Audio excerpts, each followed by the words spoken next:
북한의 학생들이 기본적으로 컴퓨터의 어떤 기본 베이스가 굉장히 좋다. 이 친구들을 골라서 해킹을 가르치면 이 친구들이 실력만 되면 중국 쪽으로 나가거나 유럽 쪽으로 나가서 해킹을 하게 됩니다. 그럼 이제 외국 생활을 할 수 있잖아요. 이게 이제 이 친구들한테는 굉장한 동기부여가 되는 거예요. 똑같이 해커를 100명씩 양성해도 북한은 전원 공격수죠. 우리는 전원 수비수야 되고, 그러다 보니까 우리나라 상황이 그렇게 녹록지는 않다.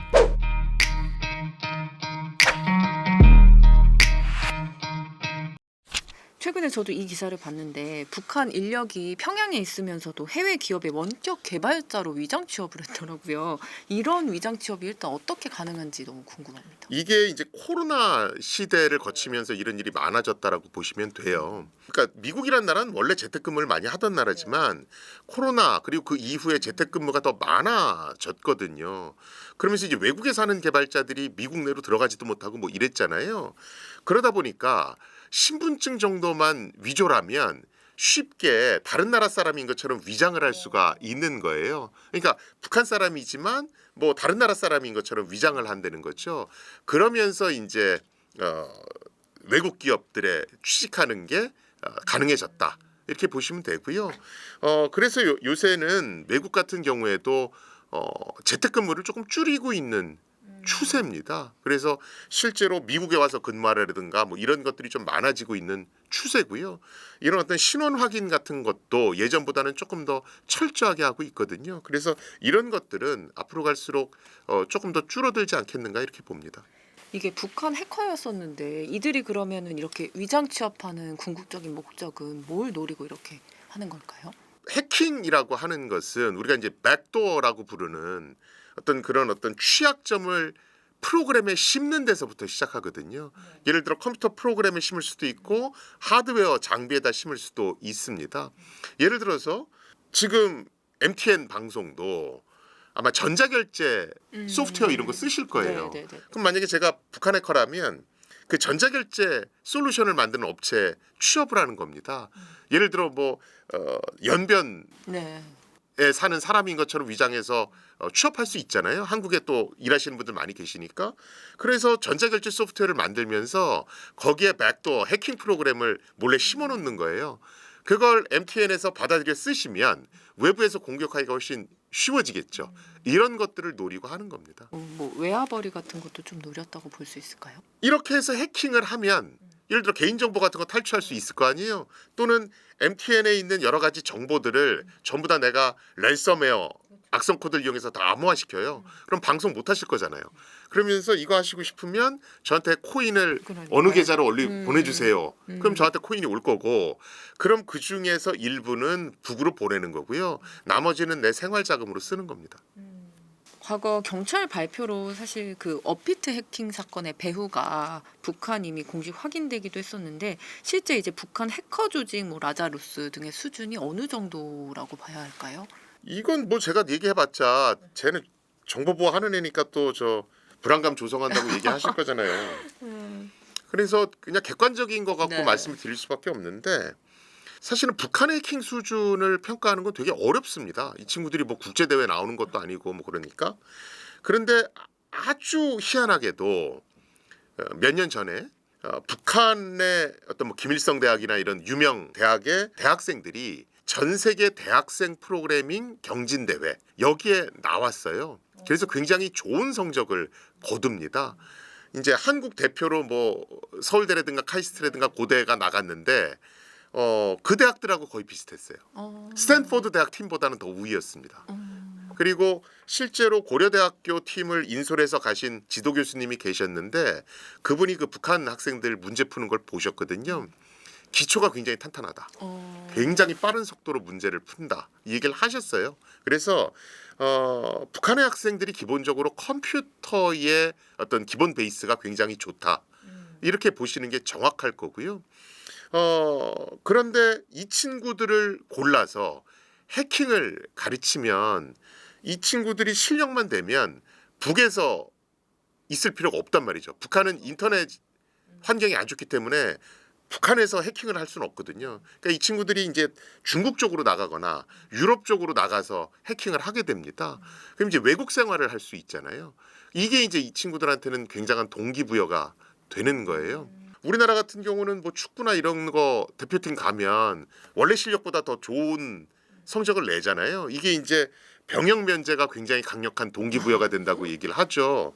근데 북한은 일본 컴퓨터 실력도 좋은데 거기다가 똑똑한 애들은 의대를 가는 게 아니라 너 해킹해 그럼 해킹을 하고 거기다가 이 친구들이 잘만 하면 외국 생활을 할 수 있기 때문에 이게 강력한 동기부여가 되고 그러니까 해킹도 잘한다 이렇게 보시는 게 맞을 겁니다. 그럼 실력은 우리나라와 거의 비등한 수준으로 그냥 평가할 수 있을까요? 우리나라도 잘하는 편이에요.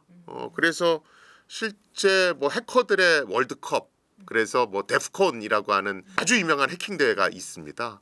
여기는 뭐 본선에만 진출해도 어디 회사 취업하는데 이력서에 막 쓸 수 있는 정도다 이렇게 얘기를 하는데 한 30년 정도 되는 역사상 아시아 국가가 1등한 적이 한 번도 없어요. 그런데 대한민국이 최초로 우승했고 2번이나 우승을 했습니다. 그래서 대한민국이 굉장히 잘한다라고 보시면 되고요. 그런데 북한도 여기에 떨어지지는 않습니다. 근데 문제는 뭐냐 하면 우리가 이제 사이버 공격, 해킹 이런 거 얘기할 때 그 나라의 인터넷 의존도라는 걸 항상 따져요. 인터넷 의존도는 평상시 생활할 때 인터넷을 얼마나 자주 이용하느냐, 생활 전반에 얼마나 밀접하게 관련돼 있느냐 이걸 따지는 겁니다. 우리나라는 인터넷 의존도가 100에 가깝습니다. 북한은 0에 가깝죠. 그러니까 우리나라는 북한의 한 100배 되는 꼴대가 있다고 보시면 돼요. 그래서 북한은 인터넷 의존도가 0이니까 똑같이 해커를 100명씩 양성해도 북한은 전원 공격수죠. 우리는 전원 수비수야 되고.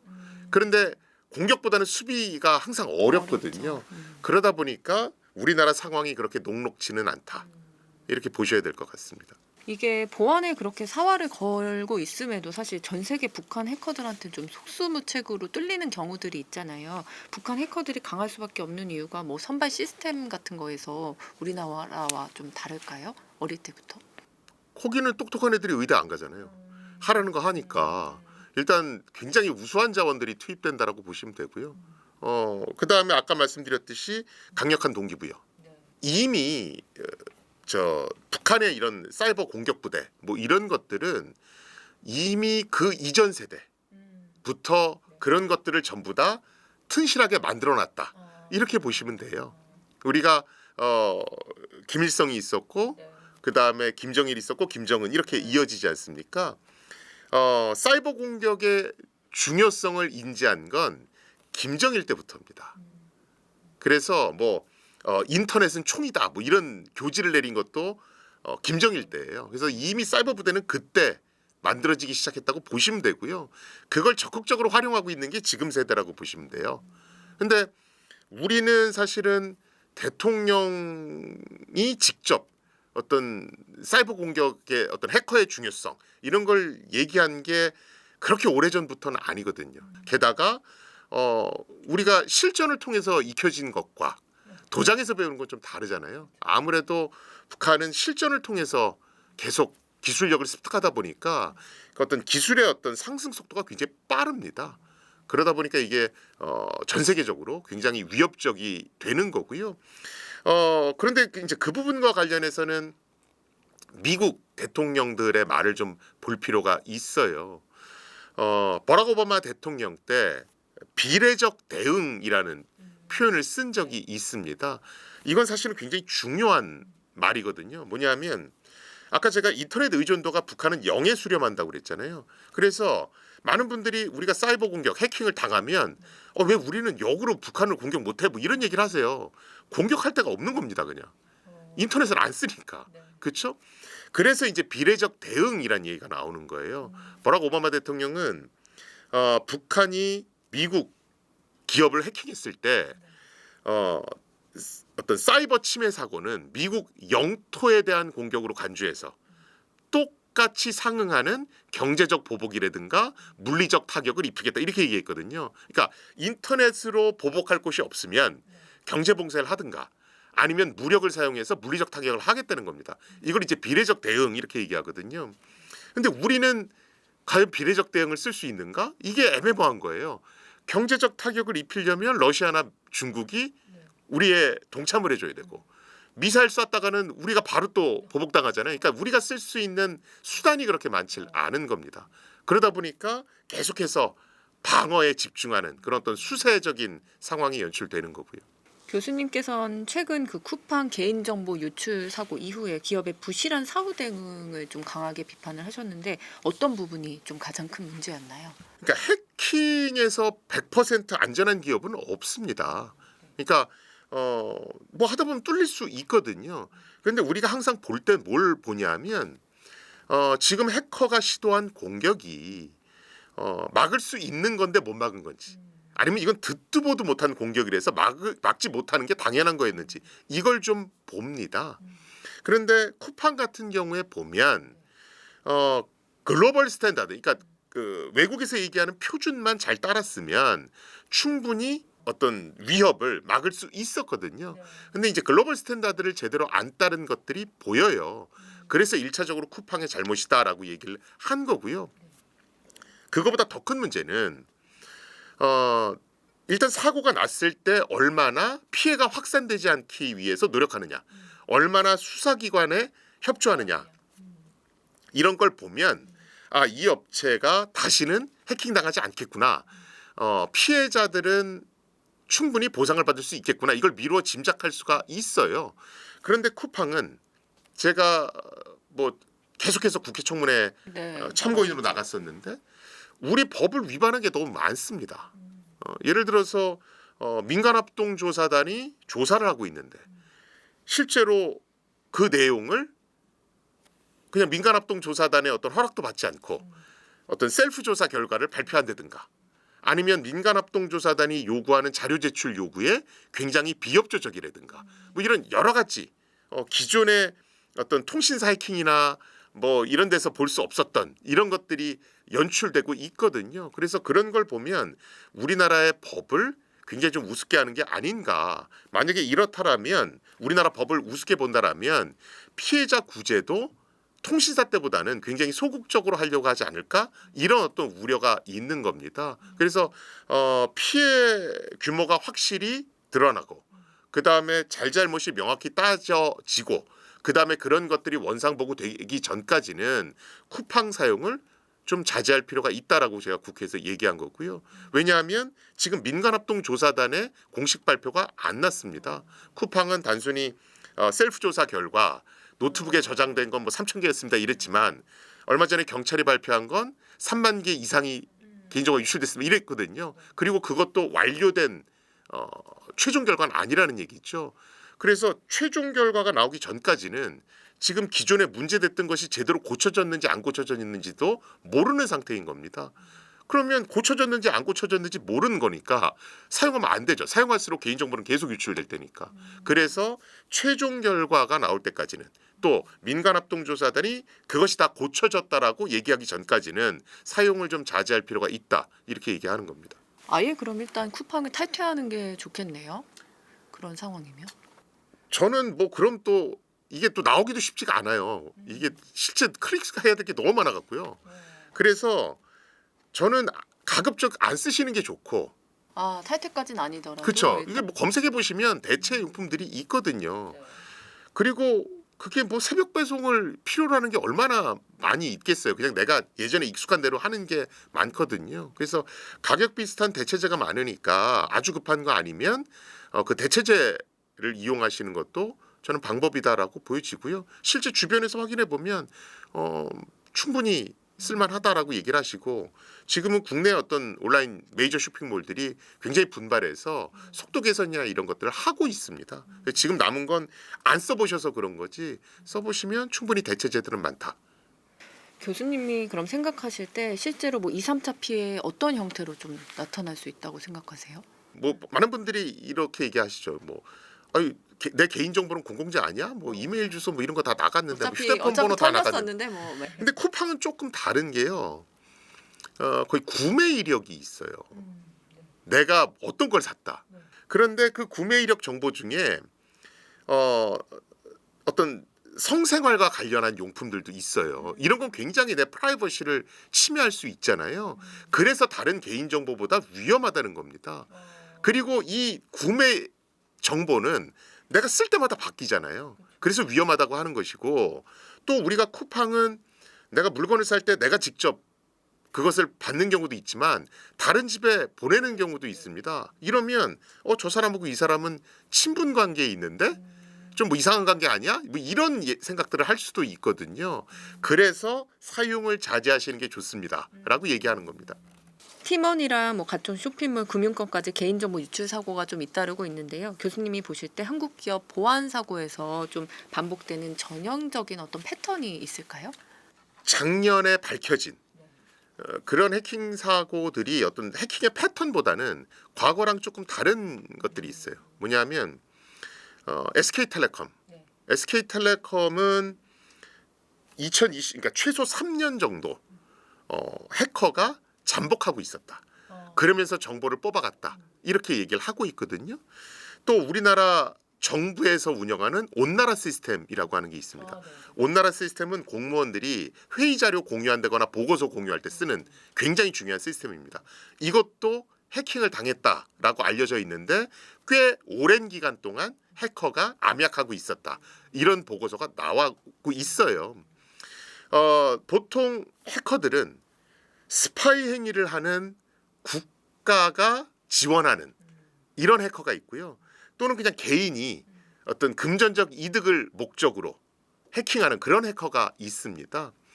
금전적 이득을 목적으로 하는 해커는 문제가 딱 생기면 바로 그걸로 기업을 협박하는 경우가 많아요. 개인정보 유출된 거 신고합니다. 그러니까 나한테 비트코인을 얼마큼 주세요. 왜 그러냐면 내가 발견되기 전에 빨리 돈을 얻어서 도망가야 되니까. 그래서 오래 암약하지 않습니다. 단 이것에 반대적으로 국가의 지원을 받는 해커들은 자기 자신을 웬만하면 이렇게 숨기려고 그래요. 그래야 오랫동안 스파이 행위를 할 수 있으니까. 근데 SK텔레콤도 그렇고 온나라 시스템, 정부의 온나라 시스템도 그렇고 막 3년 정도 그 이상도 이렇게 해커들이 계속 암약하고 있었거든요. 이건 이제 국가 후원의 해커들이 정보 수집을 하려고 했다라고 봐야 되고요. 이 얘기는 국가 후원의 해커가 공격하는 것이 옛날에는 미국, 러시아, 중국 뭐 이 정도인 줄 알았는데 우리나라도 본격적으로 국가가 후원하는 엘리트급 해커들이 공격하기 시작했다. 그래서 이제는 한 단계 높은 방어 체계를 구축하려고 노력해야 된다. 단순 민간 해커들 정도 막았다고 좋아할 그런 계제가 아니다. 요게 일단 좀 달라진 거고요. 그다음에 이제 쿠팡 같은 경우에는 외부에서 들어온 해킹이 아니고 내부자가 정보를 들고 나가는 겁니다. 내부자에 의한 해킹이거든요. 사실 내부자에 의한 해킹은 막기가 더 어렵습니다. 그런데 미국 같은 경우에는 예전에 에드워드 스노든 사건이라는 게 있었습니다. NSA에서 근무하던 에드워드 스노든이란 직원이 미국이 테러를 막는다는 명분으로 시민들의 정보를 이렇게 막대하게 수집합니다. 이 관련된 자료를 다 들고 나갔던 적이 있거든요. 이때 이후로 미국이나 유럽은 내부자 통제, 내부자 해킹에 굉장히 공을 많이 들입니다. 근데 우리나라는 그게 준비가 안 됐었거든요. 그래서 작년에 일어난 통신사 해킹이나 쿠팡 해킹이 주는 교훈은 이제 우리나라도 국가 후원의 엘리트급 해커들의 대상이 됐다. 그리고 내부자 통제를 훨씬 강화해야 된다. 이게 이제 숙제로 떨어지는 거고요. 그런 것들을 이제 올해부터 잘 이제 방어 체계를 만들어 놔야 되겠죠. 마지막으로 그렇다면 개인은 이런 사고가 앞으로 뭐 완전히 막는 게 현실적으로 좀 불가능해 보이는데 어떻게 하면 좀 대응을 확실하게 할 수 있고 평소에 좀 가져야 할 보안 습관이라면 어떤 게 있을까요? 사실은 뭐 통신사, 뭐 SKT, KT, LG 플러스, 뭐 쿠팡 개인이 할 수 있는 게 없죠. 네. 그 사람들이 맞아요. 잘못한 건데요. 뭐. 그렇죠? 그러니까 개인이 억울한 거죠. 그럼에도 불구하고 개인이 할 수 있는 걸 일단 말씀을 드리면 이제 비밀번호 변경 뭐 이런 얘기를 많이 하시는데 사실은 비밀번호 뭐 이렇게 자주 바꾸고 하는 이런 것들이 해커를 막을 수 있는 시대는 이미 지났습니다. 그리고 비밀번호 바꾸세요 해봤자 뭐 두세 개 정해놓고 계속 돌려가면서 쓰시거든요. 그래서 이건 별 효과가 없고요. 외국은 일회용 비밀번호를 사용할 것을 적극 추천합니다. 그래서 우리가 아이디 비번을 입력한 다음에 뭐 휴대폰을 이용해서 문자 메시지를 받아서 한다거나 아니면 뭐 소프트웨어적으로 뭐 마이크로소프트 OTP, 구글 OTP 같은 걸 이용해서 일회용 비밀번호를 이용하는 경우가 있습니다. 이런 걸 좀 적극적으로 쓰실 필요가 있어요. 저 같은 경우도 모든 인터넷 서비스는 전부 다 이중 인증을 합니다. 아이디 비번도 하는데 추가적으로 소프트웨어형 일회용 비밀번호를 쓴다든가 아니면 문자 메시지를 이용한 일회용 비밀번호 쓰거든요. 이렇게만 해도 굉장히 안전해지고요. 지금 외국에서는 이런 일회용 비밀번호를 추가로 쓸 것을 적극적으로 권장하고 있습니다. 그래서 지금 이 방송을 보시는 개인분들도 가급적 일회용 비밀번호를 쓰는 걸 좀 생활화하시는 게 좋을 것 같고요. 두 번째로는 우리가 휴대폰이든 아니면 PC든 간에 소프트웨어 업데이트 하세요 이런 공지가 뜨잖아요. 이런 건 좀 바로바로 하셨으면 좋겠어요. 왜냐하면 소프트웨어 업데이트 하세요라는 공지는 나만 보는 게 아니고 해커들도 보거든요. 그럼 해커들이 이걸 이렇게 보면 어느 부분에서 문제가 생겼나 보다. 이걸 이제 알 수 있죠. 그러면 이제 그거를 역으로 분석을 해서 공격하는 해킹 도구를 만들어서 막 뿌려댑니다. 그래서 업데이트는 즉각적으로 하시는 게 좋습니다. 저 같은 경우는 아침에 일어나면 뭐 이렇게 세수하고 준비할 거 아니에요. 그때 그냥 업데이트는 기본적으로 해놓습니다.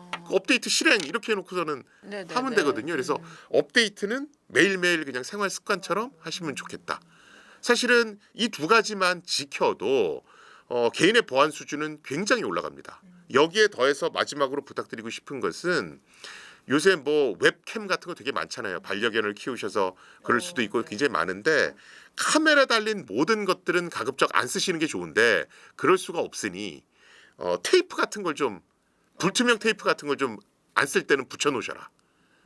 그래서 카메라가 꼭 필요할 때만 테이프를 이렇게 떼고 쓰시면 되잖아요. 그렇죠? 인터넷에 굉장히 화제가 됐던 그런 어떤 사진이 하나 있는데 그게 뭐냐면 지금은 이름을 메타로 바꿨죠. 옛날에 페이스북. 거기에 오너는 마크 주커버그잖아요.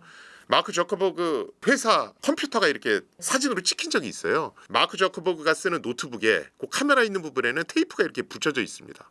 그러면 사람들이 마크 저커버그가 컴퓨터를 못하는 사람은 아닌데 얼마나 카메라 웹캠 해킹이 대중화돼 있으면 저 사람도 저걸 저렇게 붙여놓을까 이랬거든요. 그래서 카메라는 굉장히 위협적인 도구이기 때문에 가급적 테이프를 다 붙여놓으시고 필요할 때만 그걸 떼서 쓰시는 게 안전합니다. 이 세 가지만 지키셔도 내 주변에 또는 내 자신을 굉장히 안전하게 유지할 수 있다. 저는 그렇게 봅니다. 오늘은 개인정보 유출 사태부터 코인 시장의 안정성, 양자 컴퓨터와 블록체인까지 짚어봤습니다. 오늘 말씀 나눠주신 교수님 감사합니다. 네, 고맙습니다.